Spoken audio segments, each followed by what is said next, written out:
नमस्कार दोस्तों, BR07 news में आपका स्वागत है। मैं हूं हाजिर आज का न्यूज अपडेट लेके।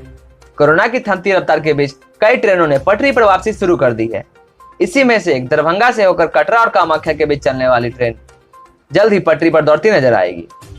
वैसे दरभंगा से ट्रेनों का परिचालन दिल्ली, मुंबई, कोलकाता के साथ कई जगहों के लिए होता है।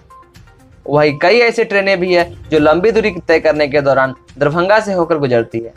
ऐसी ही ट्रेनों में से एक कामाख्या कटरा एक्सप्रेस है, जिसका परिचालन असम से जम्मू कश्मीर के बीच दरभंगा के रास्ते होता रहा है। आपको बता दें कि कोरोना के बढ़ते संक्रमण के बीच कई ट्रेनों का परिचालन बंद कर दिया गया था, जिसमें कामाख्या कटरा एक्सप्रेस भी शामिल थी। इस ट्रेन का परिचालन समस्तीपुर, दरभंगा, सीतामढ़ी के रास्ते गोरखपुर होकर कटरा और कामाख्या के बीच किया जाता था। कोरोना महामारी के दौरान बंद किए गए इस ट्रेन को रेलवे ने फिर से चलाने की घोषणा कर दी है। रेलवे द्वारा इस ट्रेन को फिलहाल स्पेशल ट्रेन के तौर पर चलाया जाएगा। अभी बिहार के शपथ क्रांति के साथ कई ट्रेनों को स्पेशल ट्रेन के रूप में चलाया जा रहा है।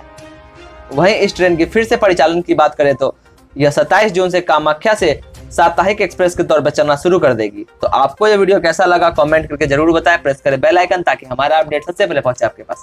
तब तक के लिए गुड डे, बाय बाय।